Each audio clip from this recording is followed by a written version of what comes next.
Hi friends, ఎలా ఉన్నారు? నేను మీ దోస్తా. భారత్ త్వరలో సూపర్ పవర్ కంట్రీగా మారబోతుంది. ఎస్, మీరు విన్నది కరెక్టే. మిలిటరీ పరంగా, టెక్నాలజీ పరంగా భారత్ ఇప్పుడు 4th ప్లేస్లో ఉంది. సో ఇప్పుడు అమెరికా, రష్యా, చైనా తర్వాత మిలిటరీ ప్లేస్లో 4th ప్లేస్లో ఉంది ఇండియా.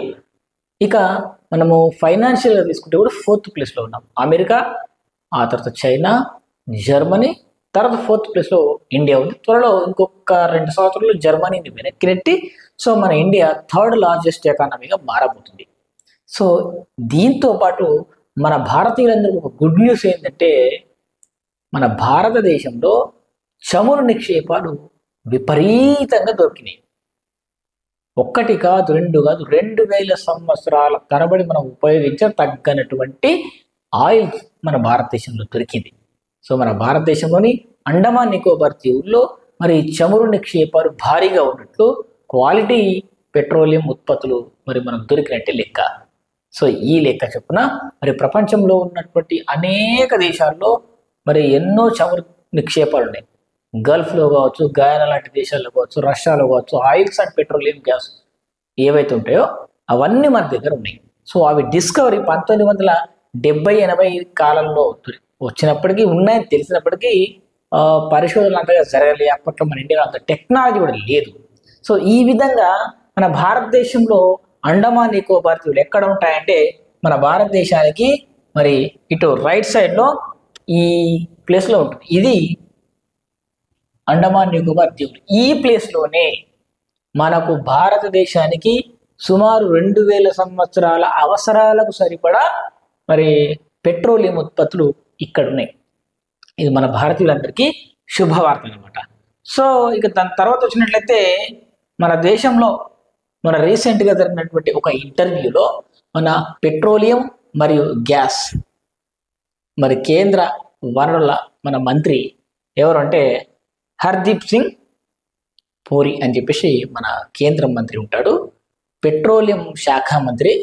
మరి వీరు స్వయంగా మరి వెల్లడించడం జరిగింది, మన భారతదేశంలో చమురు నిక్షేపాలు ఉన్నాయి, వాటిని వెలికి తీసే ప్రయత్నం జరుగుతున్నాయని చెప్పేసి ప్రకటించడం జరిగింది.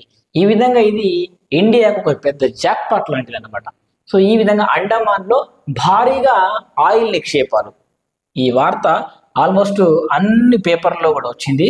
సో మనకు గత 2 రోజులుగా ఈ వార్త చక్కర్లు కొడుతుంది. సో అంత ఇంపార్టెంట్ అన్నమాట ఇది. ఈ విధంగా అండమాన్లో భారీగా ఆయిల్ నిక్షేపాలు, చమురు దిగుమతి నుంచి నిల్వలు దేశాల సరసన భారత్, మన భారతదేశ అవసరాలకు ఇతర దేశాల నుంచి తెచ్చుకుంటున్నాం. మనం తెచ్చుకుంటుంది ఒక 100% అనుకుంటే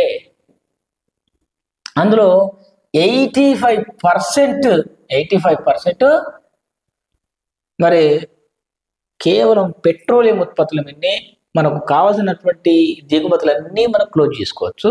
సో ఏవైతే మనం ఎక్కడి నుంచి పెట్రోల్ తెచ్చుకుంటున్నామో అందులో 85% మనము దిగుమతి చేసుకోవాల్సిన అవసరం లేదు. ఇక ఓ 15% మాత్రమే దిగుమతి చేసుకుంటే సరిపోతుంది. అదేంటి సార్, మరి 2000 సంవత్సరాలకు సరిపడా ఆయిల్ ఉందంటున్నారు, పెట్రోలియం ఉందంటున్నారు, అలాంటప్పుడు మరి 85% ఎందుకు?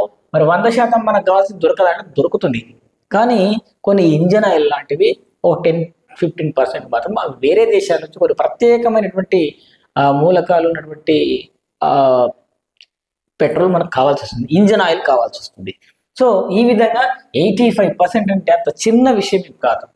అంటే మనము మన దగ్గర ఉన్నటువంటి ఫారెక్స్ రిజర్వ్స్ ఏవైతే ఉంటాయో, విదేశీ మారక నిల్వలు, అవి మనకు వచ్చిన డబ్బులు మొత్తం పెట్రోలియంకే ఖర్చు పెడుతున్నాం, అంటే దిగుమతి చేసుకోవడానికి. ఒకవేళ ఇది కనుక, ఈ డిస్కవరీ కనుక మన త్వరలో మరి కనుక్కున్నాం కదా, ఈ ఆయిల్ కనుక మన దేశానికి అందుబాటులోకి వస్తే పెట్రోలియం ధరలు తగ్గుతాయి, మనకు కావాల్సింది మన డబ్బులన్నీ వేస్ట్గా మనము పెట్రోలియం ఉత్పత్తుల మీద ఖర్చు పెడుతున్నాం కదా, ఇక పెట్టాల్సిన అవసరం ఉండదు. పైగా మన దగ్గర అవసరాలు తీరగా ఇంకా మిగిలినటువంటి దాన్ని ఇతర దేశాలకు ఎక్స్పోర్ట్ చేయొచ్చు. సో అట్లా మన దగ్గర ఉన్నటువంటి మరి కొన్ని లక్షల కోట్ల ఆదాయం మనకు మిగిలిపోతుంది. పైగా మనకు ఎక్స్పోర్ట్స్ ద్వారా మనకి ఇంకా డబ్బులు వస్తాయి. సో ఇండియా సూపర్ పవర్ అవ్వబోతుంది దీనివల్లనే. సో ఈ విధంగా భారత్ అనేది ఈ అద్భుతమైనటువంటి డిస్కవరీ చేసింది. 1970-80లోనే ఈ వార్తలు వచ్చినప్పటికీ అప్పట్లో ఇంత టెక్నాలజీ లేదు, మరి ఇప్పుడు ఏం లేదు. కానీ ఇప్పుడు అట్లా కాదు. ఆయిల్ రిఫైనరీలో మరి ఇండియాలో ఎన్నో దేశాల కంటే మన దేశంలో ఇప్పుడు ముందున్నది. కాబట్టి మన దగ్గర డబ్బులు ఉన్నాయి, టెక్నాలజీ ఉంది, దాన్ని బయట తీసి వాడుకోవచ్చు. కొన్ని దేశాల్లో ఎట్లుంటుందంటే పరిస్థితి, కొన్ని సందర్భాల్లో ఆయిల్ తీయడానికి ఎంత ఖర్చు అవుతుందంటే ఆ ఆయిల్ అమ్ముకోవటానికి పైసలు రావు.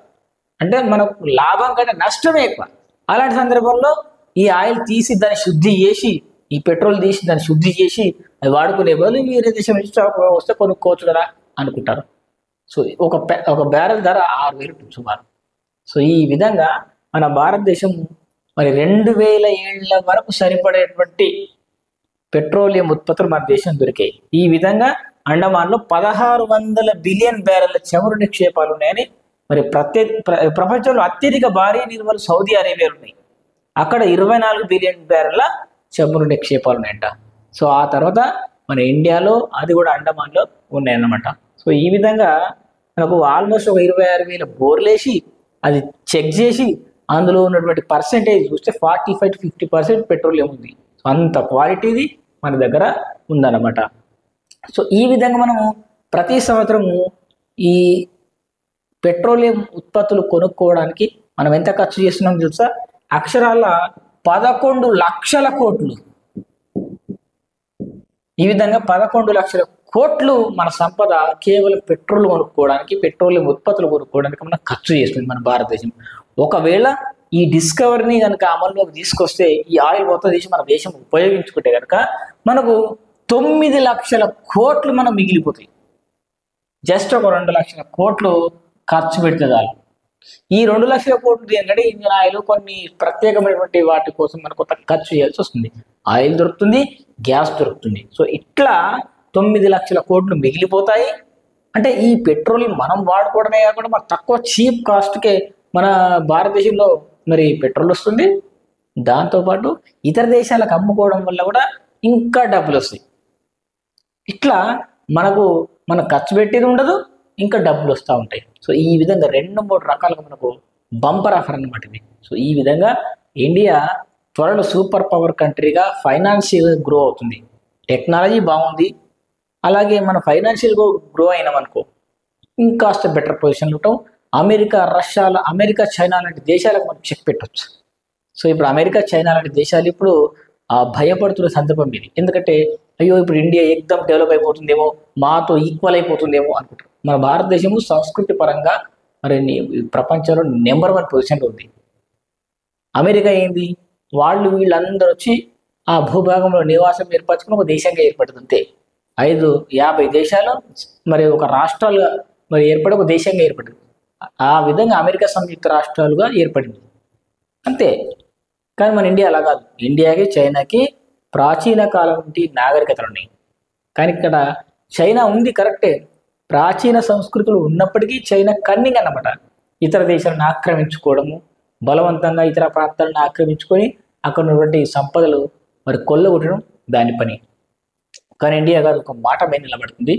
ఇండియా ఒక స్టాండ్ తీసుకుందంటే ప్రపంచ దేశాలు దాన్ని గౌరవిస్తాయి. సో ఈ విధంగా ఇండియా సూపర్ పవర్ కంట్రీగా మారబోతుంది. ఇది ఫ్రెండ్స్ ఇవాళ వీడియో. మీరేమనుకుంటున్నారు ఈ వీడియో గురించి కామెంట్ ద్వారా తెలియజేయండి. Thanks for watching. బాయ్.